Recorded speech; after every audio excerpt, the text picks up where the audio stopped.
Mi nombre es Mary M. Moody. Tengo 34 años. La noche en que mi hermana menor me robó $20,000, la primera preocupación de mi padre no fue el crimen. Fue si yo iba a avergonzar a la familia reaccionando a ello. Era un martes a mediados de abril, en plena temporada de impuestos, el tipo de semana en que tu columna vertebral olvida lo que se siente la luz del día y el café deja de ser una bebida para convertirse en un mecanismo de afrontamiento. Estaba en mi oficina en casa, rodeada de pilas de recibos de clientes, hojas de cálculo resaltadas y 3 tazas vacías que horas atrás habían dejado de parecer desorden y habían empezado a parecer parte del ecosistema. La única luz en la habitación provenía de mis 2 monitores. Eran las 2:15 de la mañana. Mis ojos se sentían raspados. Estaba a segundos de apagarlo todo cuando mi teléfono vibró fuertemente sobre el escritorio. No era un mensaje de texto, ni una alerta de aplicación aleatoria, era una notificación bancaria, transferencia bancaria iniciada menos $20,000. Destinatario, CryptoX. Por un segundo, mi cerebro simplemente se negó a procesarlo. Estaba demasiado cansada, demasiado agotada, demasiado inmersa en el caos financiero de otras personas para creer que el mío acababa de detonar. Entonces me golpeó todo a la vez. Me senté tan rápido que las ruedas de la silla se deslizaron hacia atrás. El cansancio se desvaneció. Una fría adrenalina inundó mi pecho. Agarré el ratón e inicié sesión en mi portal bancario con dedos temblorosos, escribiendo mal mi contraseña 2 veces porque de repente mis manos no se sentían conectadas al resto de mí. El panel se cargó. Cuenta que termina en 4,490. Mi saldo de ahorros de alto rendimiento, $42,18. Robo de identidad, pensé inmediatamente. Algún idiota sin rostro al otro lado del mundo, algún ataque de malware, alguna violación. Mi trabajo es literalmente seguir rastros de dinero y localizar la mano que lo movió. Así que fui directamente a donde siempre voy, registros de acceso, actividad de red, rastros de inicio de sesión remoto. Estaba completamente preparada para encontrar una IP extranjera rebotando a través de Praxis. En su lugar, encontré un nombre de dispositivo, MacBook Pro de Daniele. Dejé de respirar. Mi hermana pequeña, Daniele, había estado quedándose en casa de mis padres durante los últimos 3 meses después de ser expulsada de su alquiler. Vivía a 20 minutos de distancia, técnicamente, pero en la práctica flotaba por los espacios de otras personas como el humo se mueve por una habitación. 6 meses antes, en Acción de Gracias, le había dado mi contraseña de Wi-Fi cuando trajo su laptop. Debe haberse conectado automáticamente de forma remota en algún momento. Indagué más a fondo, registros de escritorio remoto, una herramienta de acceso remoto. Se había metido en mi máquina, probablemente adivinó mi contraseña de inicio de sesión local, y transfirió el dinero directamente a un intercambio de criptomonedas. Mi hermana había hackeado mi computadora y me había robado $20,000. La ira que me golpeó no era caliente, era hielo. Comenzó en lo profundo de mi estómago y se extendió hacia afuera hasta que mis dedos se sintieron casi insensibles. No tiré nada. No grité. Tomé mi teléfono y la llamé. Sonó demasiado tiempo antes de que ella contestara, adormilada e irritada. Hola. ¿Disfrutaste la transferencia? Mi propia voz sonaba extraña, demasiado tranquila, casi mecánica. Silencio total. Luego un crujido, como si se estuviera sentando demasiado rápido en la cama. Intentó negarlo durante quizás 30 segundos. Negación débil. Negación transparente. En el momento en que le dije que tenía los registros del dispositivo, las marcas de tiempo, los registros de acceso remoto, su tono cambió por completo. No lo había robado, dijo, lo había tomado prestado. Prestado.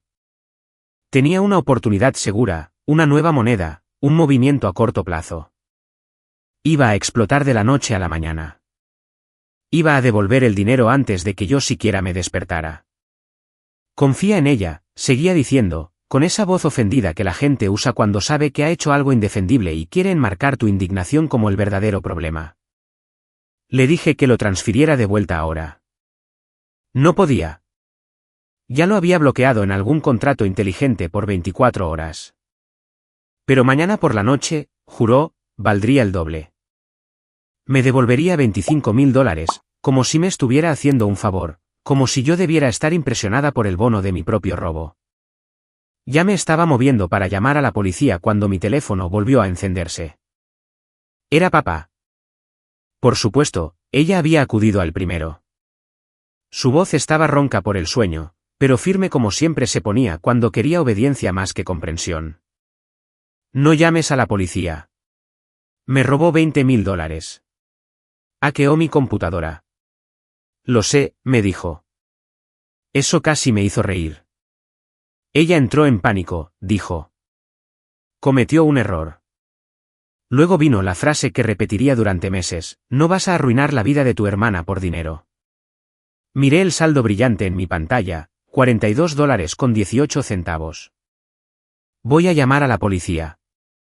Si lo haces, dijo.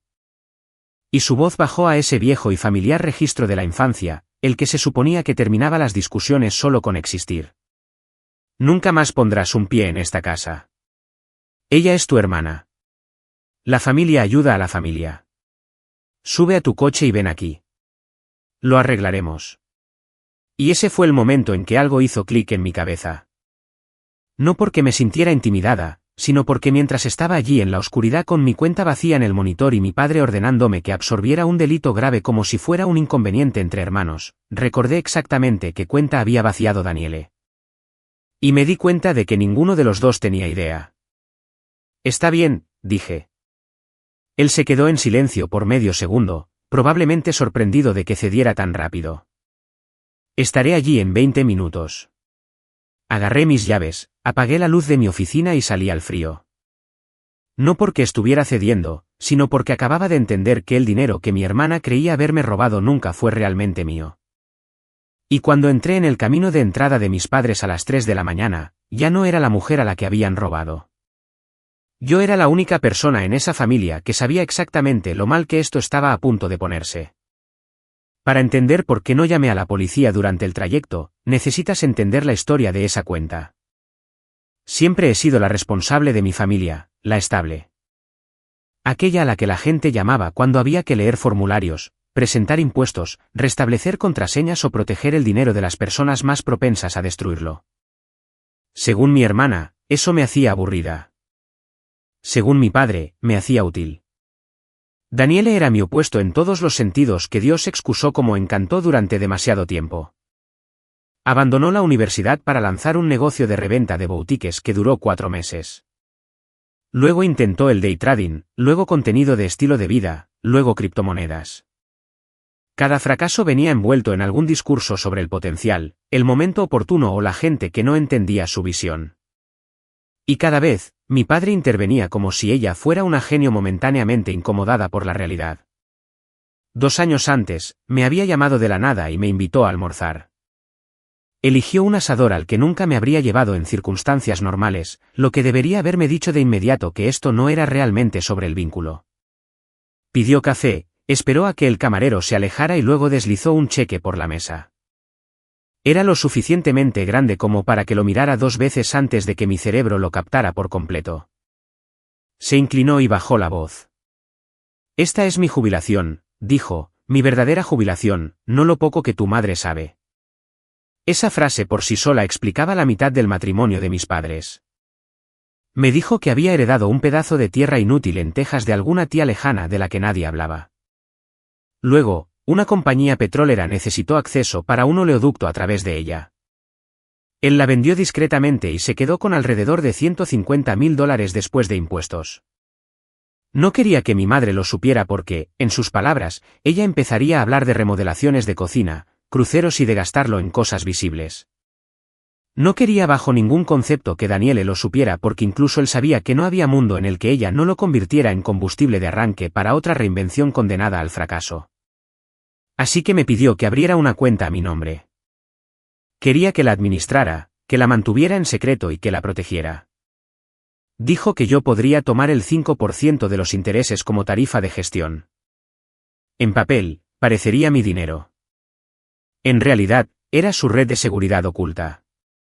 Me miró directamente a los ojos y dijo, confío en ti. Eres la inteligente. Ojalá pudiera decir que esa frase me resbaló. No fue así. Aterrizó exactamente donde él quería. Había pasado toda mi vida haciendo el trabajo y viendo a Daniele recibir el rescate.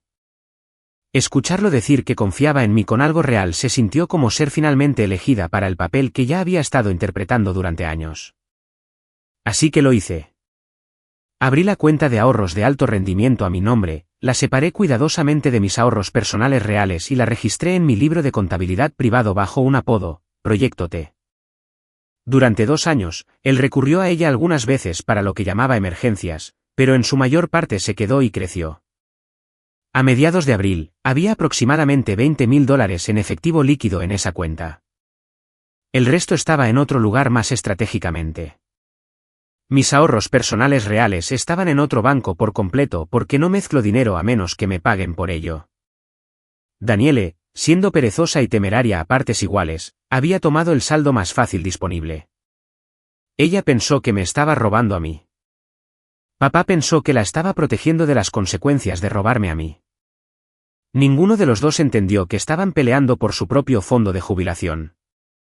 Cuando llegué a su casa a las 3 de la mañana, ya había tomado una decisión.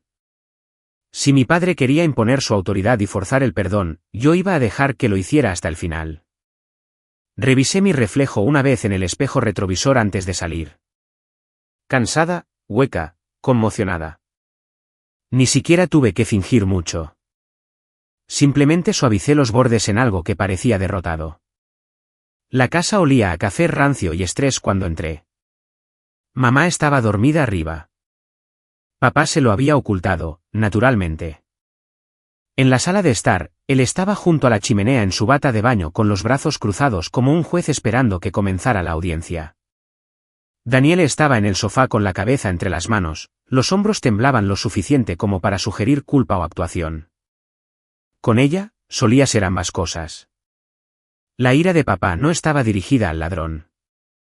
Estaba dirigida a la inconveniencia. Se lanzó directamente a ello. Daniele estaba desesperada. Entró en pánico. Se estaba ahogando. Necesitaba gracia, no destrucción. Luego me miró y pronunció la frase que realmente me hizo reír, tranquila, seca y un poco fea. No seas codiciosa, Mary. ¿Codiciosa? Yo estaba en su sala a las 3 de la mañana después de que mi hermana hackeara mi computadora y vaciara $20,000, y de alguna manera la codicia había entrado en la conversación como mi defecto.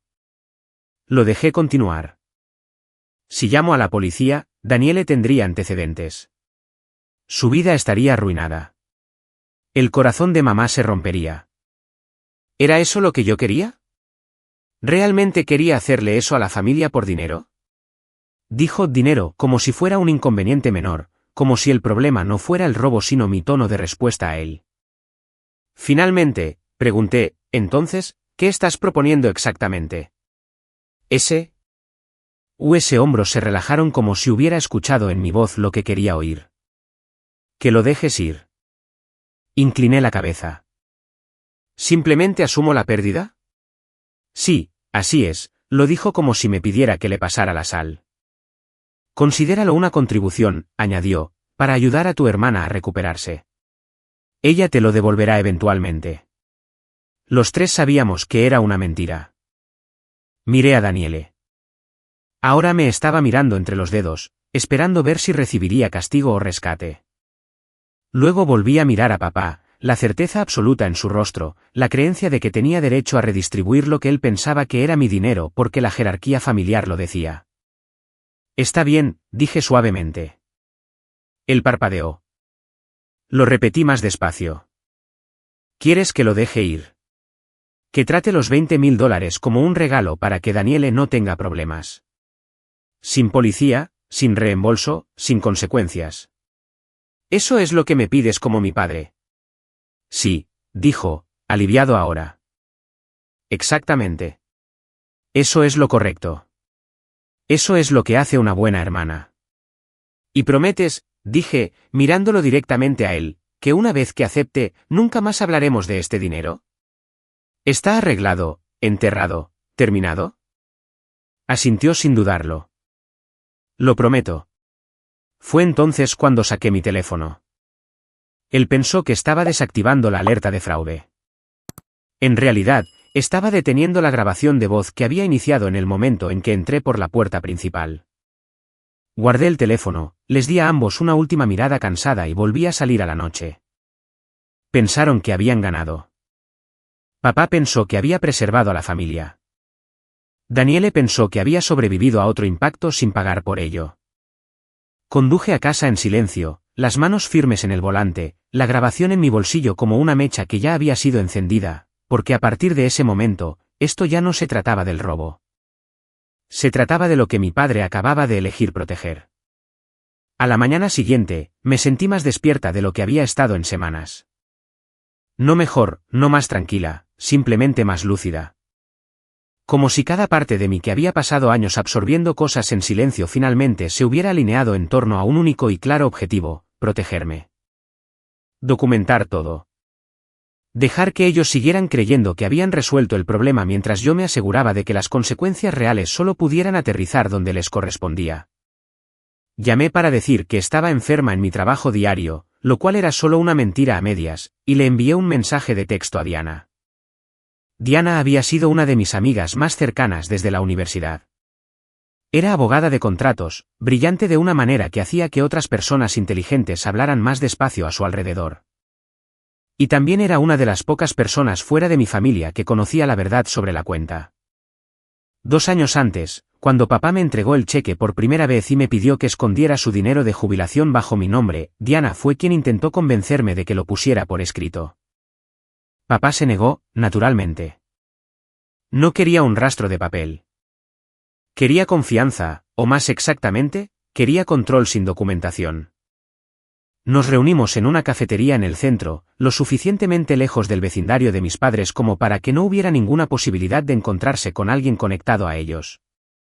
Traje mi laptop, los registros de acceso, capturas de pantalla del portal bancario y la grabación de voz de la noche anterior. Diana escuchó todo con su café a medio camino de la boca, sus ojos se entrecerraban más con cada minuto. Cuando la grabación terminó, dejó la taza muy lentamente. Mary, dijo, esto es vicioso. ¿Vicioso útil o simplemente vicioso deprimente? Ambos. Le di una sonrisa cansada. Eso tiene sentido. Se recostó en su silla y golpeó un bolígrafo contra su cuaderno. La grabación es excelente, pero necesitas una capa más. Si tu padre alguna vez decide ir tras de ti más tarde por negligencia, mala gestión, o alguna versión inventada de que no protegiste esa cuenta, necesitas algo actual y por escrito que confirme que él autorizó este resultado exacto. Por eso estoy aquí, dije. ¿Cómo lo obligo a aceptarlo sin revelar el fondo secreto? Diana pensó durante unos segundos, luego asintió una vez. Un correo electrónico. Lo suficientemente vago como para no activar su paranoia, lo suficientemente específico como para identificar la transacción. Lo redactamos juntas. El asunto era inofensivo, resolviendo el problema de anoche. El cuerpo confirmaba que, a petición suya, yo estaba cancelando cualquier otra acción relacionada con la transferencia no autorizada de $20.000 de la cuenta de ahorros bajo mi administración el 15 de abril. Y que entendía que él quería que fuera tratado como ayuda familiar para Daniele en lugar de una deuda que requería reembolso. Lo terminé con una frase que sonaba casi amable: espero que esto la ayude a recuperarse. Era perfecto, lo suficientemente suave para tranquilizarlo, lo suficientemente preciso para importar. Le di a enviar. Él respondió 2 horas más tarde: gracias, cariño. Orgulloso de ti. Sigamos adelante. No le menciones nada de esto a tu madre. Diana se inclinó sobre mi hombro, lo leyó una vez y me lanzó una mirada de pura satisfacción profesional. Estás cubierta. Completamente. Todo lo que puedes estarlo con un hombre que cree que el secretismo es un rasgo de personalidad. Él reconoció la transferencia. Reconoció tu gestión de la cuenta. Confirmó el perdón. Si intentas reescribir esto más tarde, tienes la grabación y el correo electrónico. Por primera vez desde que la notificación vibró sobre mi escritorio, respiré hondo. Esa tarde, entré en modo de contención total. La primera parada fue mi banco habitual, aquel donde vivía mi dinero personal. Trasladé todo a una institución diferente, actualicé los registros de beneficiarios, cambié todas mis contraseñas y configuré la autenticación de 2 factores basada en hardware en cada inicio de sesión financiero que poseía. Después de eso, volví a casa, hice una copia de seguridad de lo que necesitaba, borré mi portátil y reinstalé el sistema operativo desde cero.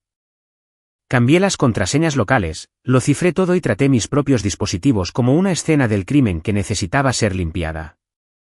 No era paranoia, era contabilidad. Daniele se había metido en mi vida como siempre lo hacía, a través de algo familiar, algo conveniente, algo que todo el mundo asumía que yo podía absorber porque normalmente lo hacía. Había terminado de dejar ventanas abiertas para personas que solo sabían llegar causando daño. Esa noche, me envió un mensaje de texto: hola, las criptos se desplomaron. Lo perdí todo. Lo siento, pero gracias por ser genial al respecto. Papá dice que eres una heroína, Logi. Miré el mensaje durante mucho tiempo. Ese pequeño LOL al final me dijo más que cualquier disculpa. No estaba avergonzada. Estaba aliviada. Pensó que había vuelto a sobrevivir. Pensó que el sistema funcionaba exactamente como siempre lo había hecho. Ella hizo un desastre, papá lo cubrió, y se esperaba que yo metabolizara el costo porque era la única en la familia construida para absorber el impacto. No respondí. Hice café, salí a mi balcón y me senté bajo la fría luz de la mañana, aunque ya era tarde. La ciudad bajo mí seguía moviéndose como si nada hubiera pasado. Coches, sirenas a la distancia, gente llevando comestibles y corriendo entre obligaciones, y llamándose unos a otros, y dejando caer las llaves, y viviendo vidas ordinarias. En algún lugar en medio de todo eso, mi padre pensó que había resuelto una crisis. En algún lugar de la casa de mis padres, Daniele probablemente se sentía salvada. Yo sabía mejor porque conocía los patrones de papá. Nunca dejó el dinero intacto para siempre. Le gustaban las oportunidades ocultas, los tratos silenciosos, la emoción de mover cosas sin decirle a mamá. Dejaría el fondo solo el tiempo suficiente para sentirse seguro de nuevo. Luego surgiría algo, alguna propiedad comercial, algún consejo de inversión, alguna oportunidad única que requiriera acción rápida. Y cuando llegara ese día, él buscaría la cuenta que creía que todavía contenía su jubilación. Y cuando lo hiciera, el número que lo esperaría sería $42.18. Podría haberle advertido. Esa es la parte con la que la gente siempre tropieza cuando escucha historias como esta. Imaginan la moralidad como una sirena que debe sonar inmediatamente, o de lo contrario tú también te conviertes en el villano. Pero así no era como yo lo veía. Mi padre no estaba confundido. No había cometido un error inocente. Había protegido a sabiendas a un ladrón y silenciado a la víctima porque creía que la víctima podía permitírselo. Si le advertía ahora, ¿qué pasaría? Entraría en pánico. Se apresuraría. Lo escondería de mamá aún más tiempo. Se volvería contra mí, alegaría que había administrado mal la cuenta, o peor, insistiría en que yo ayudara a restaurarla porque, después de todo, la familia ayuda a la familia. Daniele no aprendería nada.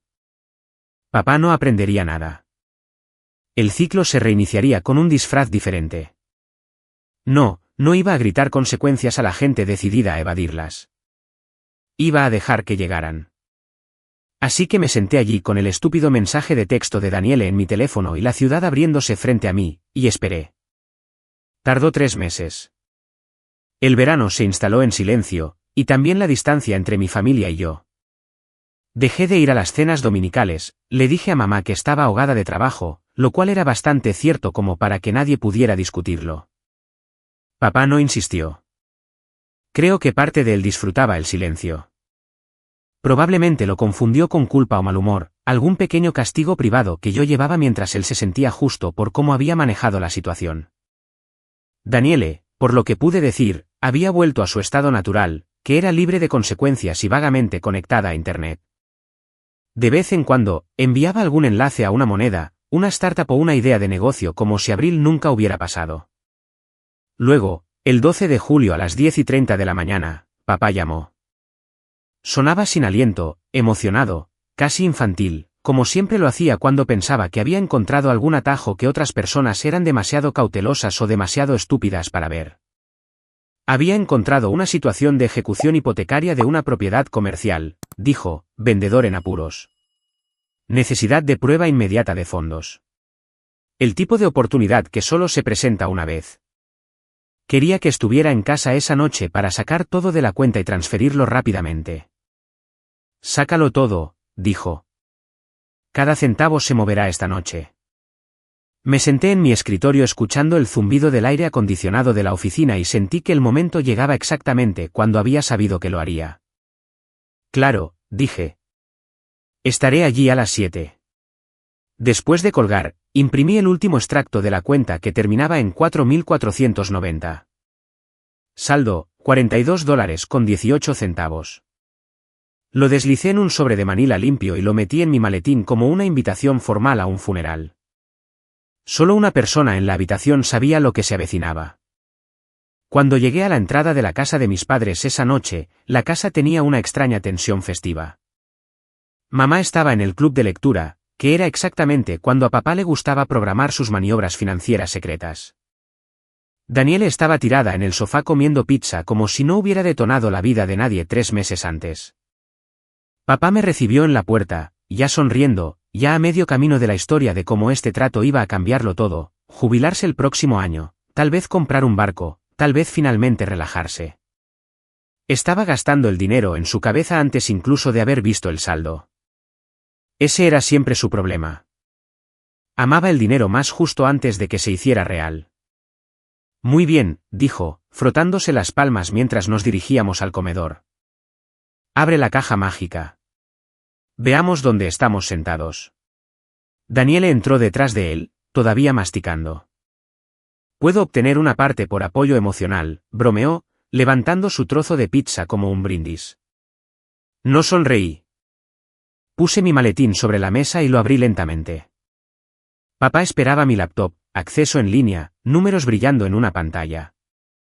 En cambio, saqué el sobre y se lo deslicé. No traje la computadora, dije, pero traje el último extracto. Él frunció el ceño. ¿Por qué? Léelo primero. Eso debería haberle advertido. Casi lo hizo. Vi la leve vacilación en su rostro, la pequeña pausa del instinto antes de que la codicia lo empujara más allá.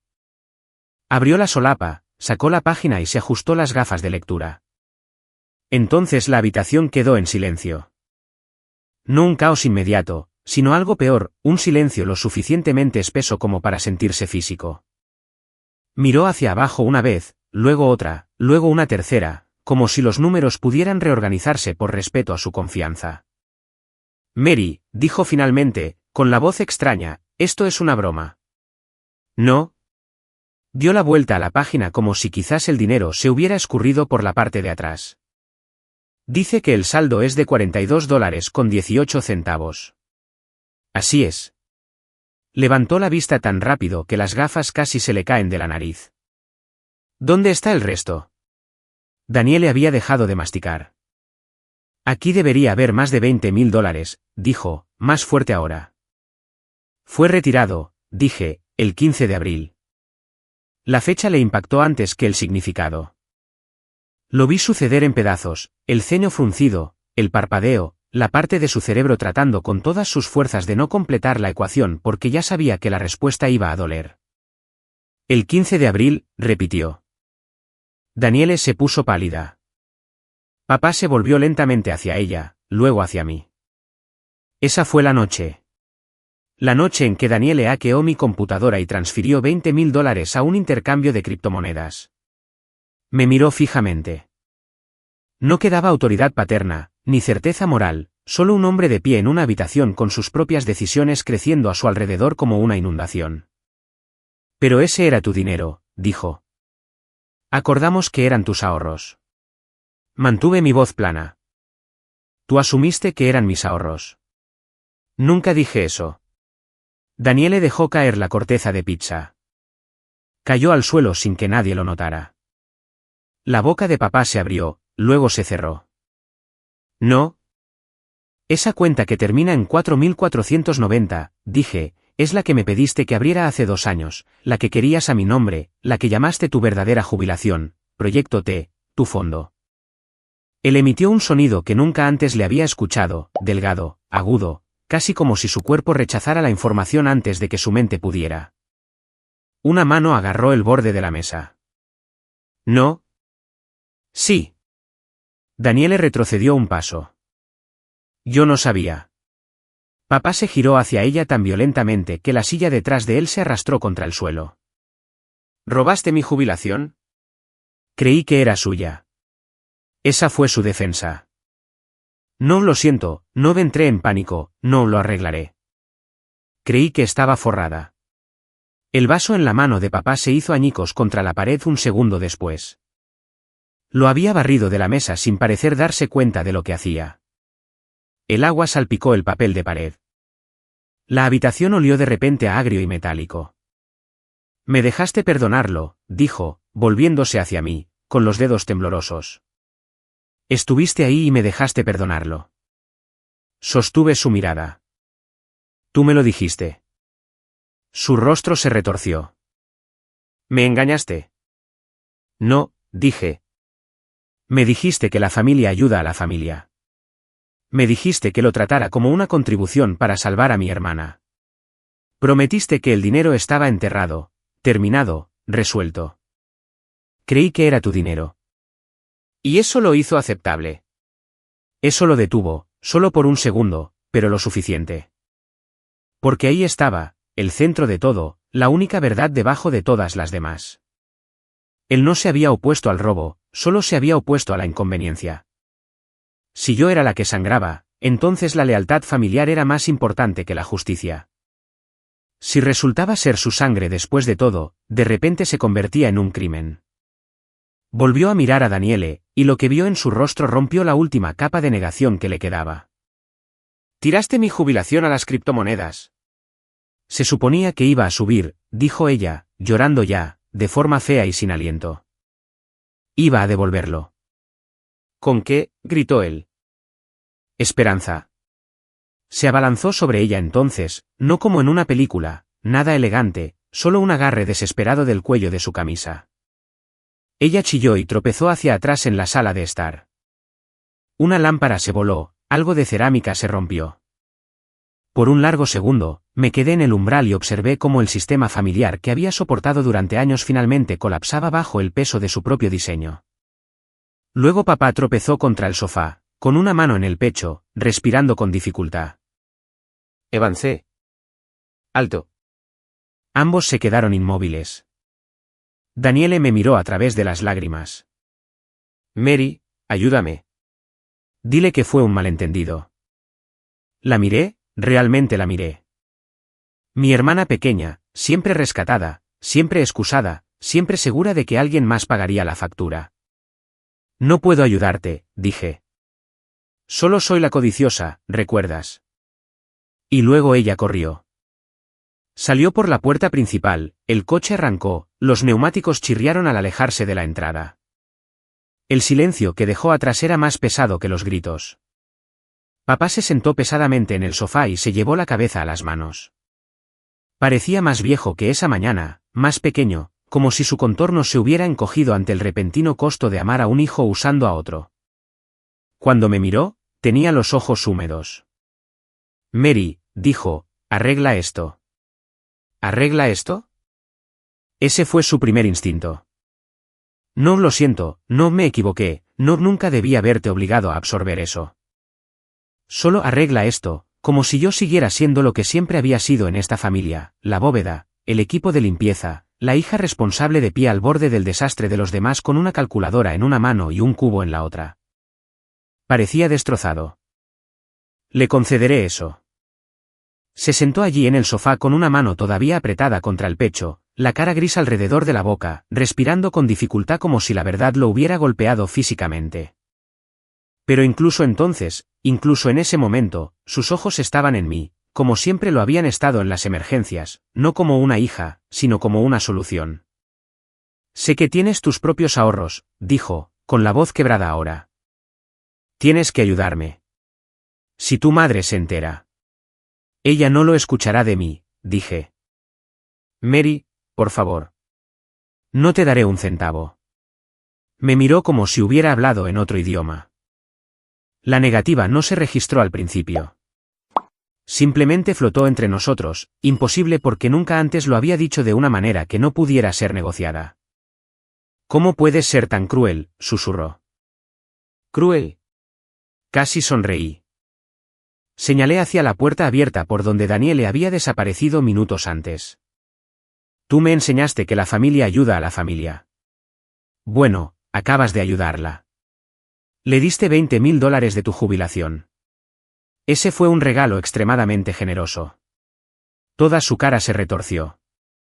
No fue un regalo. Lo fue cuando pensaste que era mío. Eso impactó tan fuerte que lo vi retroceder físicamente. Porque esa era la verdad que no podía sortear, negociar o redefinir como deber. Cuando creyó que la víctima era yo, llamó a la justicia codicia. Llamó al silencio madurez. Llamó a la rendición amor. El dinero solo se volvió sagrado cuando resultó que el dolor era suyo. Se inclinó hacia adelante, los codos sobre las rodillas, las manos temblorosas ahora. Yo no sabía. No, dije. Tú no preguntaste. Eso lo hizo levantar la vista. Por un segundo, la habitación estuvo tan silenciosa que pude oír el zumbido del refrigerador en la cocina. Fui a ti esa noche después de que mi hermana hackeara mi computadora, dije. Te dije que me robó $20.000.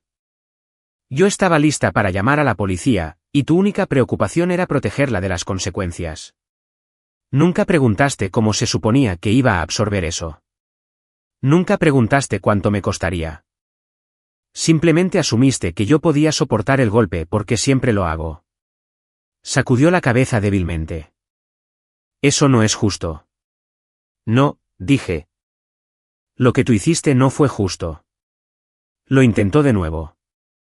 Mary, si tu madre se entera del fondo, de todo esto, ella sabrá exactamente lo que elegiste. Su rostro se endureció por primera vez desde que el extracto llegó a la mesa.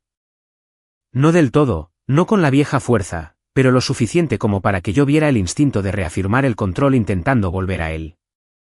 Tú dejaste que esto sucediera. Me reí entonces, no agradablemente. ¿De verdad quieres intentar eso? ¿Tú sabías qué cuenta era? Sí. ¿Y no dijiste nada? Sí. Su voz se elevó. Así que me dejaste caer justo en esto.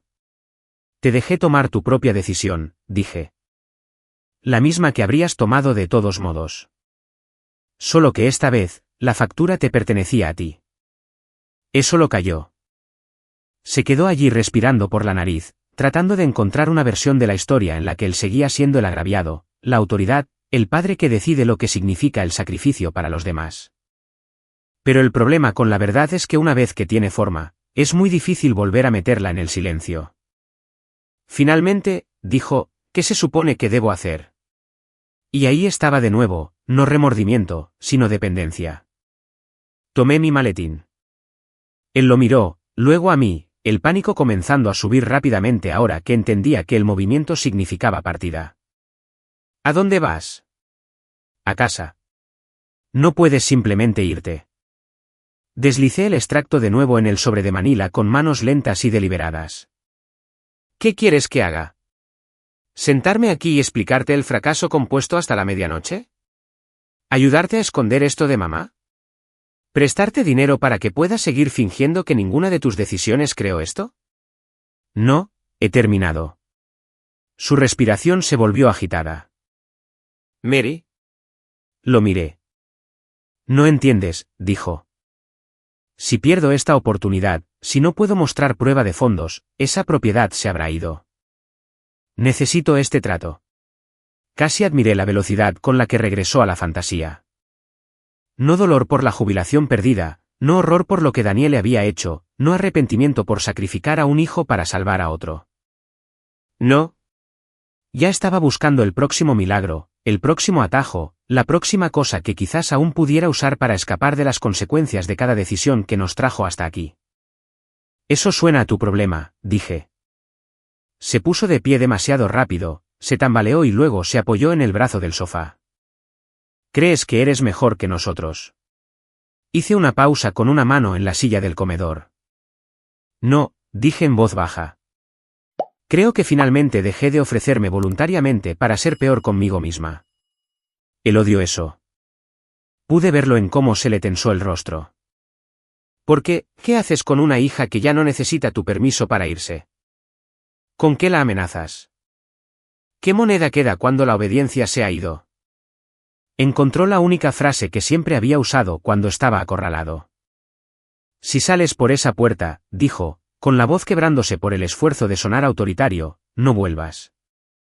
La habitación se quedó en silencio otra vez. Por un segundo, tuve 12 años, luego 16, luego 23. Cada versión de mí que alguna vez se había congelado bajo ese tono se alineó y esperó a ver a cuál de nosotras le pertenecía este momento. Luego pasó. Me volví completamente hacia él. Usaste esa amenaza hace 3 meses. Su expresión cambió, solo ligeramente. Suficiente. Entonces funcionó, dije. Ahora no funciona. Mary. No, escucha con atención. Yo no te necesito. Tú me necesitas a mí. Y esta noche finalmente descubriste lo que cuesta perderme. Su boca se abrió, pero no salió nada. Caminé hasta la puerta principal, la abrí y salí al cálido aire de la tarde. Detrás de mí, él dijo mi nombre una vez más. No con autoridad esta vez, no con ira, sino con miedo. No me di la vuelta. Cerré la puerta suavemente detrás de mí. Esa es la parte que la gente siempre imagina mal cuando escucha esta historia. Esperan manos temblorosas, lágrimas, una rabia tan grande que tiene que ir a alguna parte. Pero mis manos estaban firmes. En el camino a casa, me incorporé a la autopista y me sentí más ligera de lo que había estado en años. No feliz, no triunfante, algo mejor que ambas cosas, sin cargas. Mi teléfono empezó a vibrar antes de que llegara a la primera salida. Papá primero, luego Daniele, luego papá otra vez. Luego una serie de mensajes que pasaron rápidamente de la demanda al pánico y a la súplica. No los bloqueé inmediatamente. Los dejé pasar un rato porque quería que se sentaran en su propia emergencia sin asumir que yo aparecería y la organizaría por ellos. Los $20.000 se habían ido. Lo sabía desde abril. Pero mientras el horizonte se abría ante mí y las luces de la ciudad se encendían una por una, me di cuenta de algo que se sentía casi obsceno en su claridad. Fue el mejor dinero que había perdido porque me compró algo que nunca antes había tenido, una vida que finalmente era mía. No tuve contacto durante 14 meses. Bloqueé los números desconocidos. Dejé sonar los conocidos 2 veces antes de silenciarlos, principalmente para que supieran que había visto la llamada y había elegido no contestar. Luego, incluso eso se volvió viejo. La gente imagina el no contacto como una purga dramática, pero la mayoría de las veces es solo repetición, elegir el mismo límite una y otra vez hasta que la elección deja de sentirse teatral y comienza a sentirse como una rutina. No voy a decirte que fue indoloro. Había una versión de mí que lamentaba la familia que había deseado, aquella donde la responsabilidad se notaba en lugar de usarse, donde la lealtad se movía en ambas direcciones, donde ser la hija estable no me convertía automáticamente en la menos merecedora de protección. Pero esa versión de mí también dormía menos y tomaba peores decisiones. Así que dejé de dejarla conducir. Luego, un sábado a finales de otoño, sonó el timbre de mi edificio. Revisé el intercomunicador y vi a la tía Rita con gafas de sol enormes y un sombrero de sol gigante, moviéndose con toda la sutileza de alguien que creía que el disfraz y el drama eran la misma habilidad. Rita era la hermana de papá, la mensajera familiar de mensajes de mala fe y culpa pulida. Debería haberlo ignorado. No lo hice. La curiosidad es difícil de matar cuando has pasado más de un año negándote a recibir actualizaciones. Le abrí. Se sentó en mi sofá con su bolso apretado contra ella como si contuviera secretos de estado y miró mi condominio con esa expresión que algunos parientes dominan, medio impresionada, medio ofendida por la evidencia de que te va bien sin su aprobación. Te ha ido muy bien, dijo. Su tono hizo que sonara como un defecto de carácter. Le puse un vaso de agua. Nada de café. El café es para la gente que quiero que se quede. Ella siguió el guión habitual primero, había abandonado a la familia en su hora más oscura. Papá era mayor ahora. Mamá estaba frágil. Daniele había sido desorientada, no maliciosa. ¿Cómo podía vivir conmigo misma? La dejé terminar porque la gente como Rita necesita escuchar su propio monólogo colapsar bajo el peso de una frase tranquila. Me retiré de una escena del crimen, dije. Hay una diferencia. Fue entonces cuando me dio la verdadera actualización. Papá había perdido la casa. Aparentemente, después de que me fui esa noche, se obsesionó con recuperar el dinero rápidamente, de forma obsesiva. El trato de la propiedad comercial se convirtió en uno de esos esquemas desesperados y frenéticos que los hombres mayores se dicen a sí mismos que no son apuestas porque alguien llevaba un blazer al presentarlo. Puso la casa como garantía para un préstamo de dinero duro, apostó todo, y luego el trato implosionó debido a un problema de gravamen que él había pasado por alto o se había negado a tomar en serio. Los inversores desaparecieron. Los prestamistas no. Con el fondo secreto desaparecido y sin una red de seguridad real, no tenía nada para amortiguar la caída. Ahora conducía para un servicio de transporte compartido desde un motel en la Ruta 9 y le decía a cualquiera que preguntara que estaba consultando. Mamá se había mudado a un pequeño apartamento cerca de su iglesia. Ella había renunciado a la junta del club de jardinería, lo que Rita reportó como si fuera una tragedia nacional separada. Daniele había huido del estado antes de que alguien pudiera notificarle algo significativo. Se llevó el coche de papá antes de que el banco lo embargara. Lo último que se supo, estaba en Florida trabajando como camarera y esquivando a la gente que quería recuperar dinero de empresas que aparentemente habían colapsado exactamente de la forma en que cualquier persona racional habría predicho. Entonces Rita se inclinó hacia mí y dijo la parte que realmente había venido a decir. Tu padre tiene 70 años. Está llevando a extraños por la noche para pagar una habitación de motel. Tu madre vive de la seguridad social y aquí estás tú. Señaló mi apartamento. Un cheque tuyo podría cambiarlo todo. La miré por un largo momento. Tía Rita, dije, ¿sabes por qué no llamé a la policía esa noche? Porque tu padre te rogó que no lo hicieras. No. Eso la descolocó. Porque quería que aprendieran algo. Papá pasó años escondiendo dinero de su esposa y protegiendo a Daniele de las consecuencias. Me usó como bóveda y a ella como excusa. La única vez que la bóveda fue robada, su instinto no fue proteger a la víctima. Fue para proteger al ladrón y silenciarme. Si ahora escribo un cheque, ¿qué cambia exactamente? ¿Se vuelve honesto? ¿Daniele se vuelve responsable? ¿O simplemente aprenden que, al final, seguiré pagando? La boca de Rita se apretó. Ya han sufrido bastante. Mi compasión, dije, fue darles una elección real. Papá eligió a Daniele antes que a mí. Él eligió el secretismo sobre la confianza. Eligió un delito grave sobre mi dignidad. No voy a financiar la lección que él se negó a aprender. Ella se puso de pie, ruborizada y furiosa ahora que la culpa había fallado. Eres fría. Sí, dije. Así es como la gente llama a los límites cuando dejan de funcionar a su favor.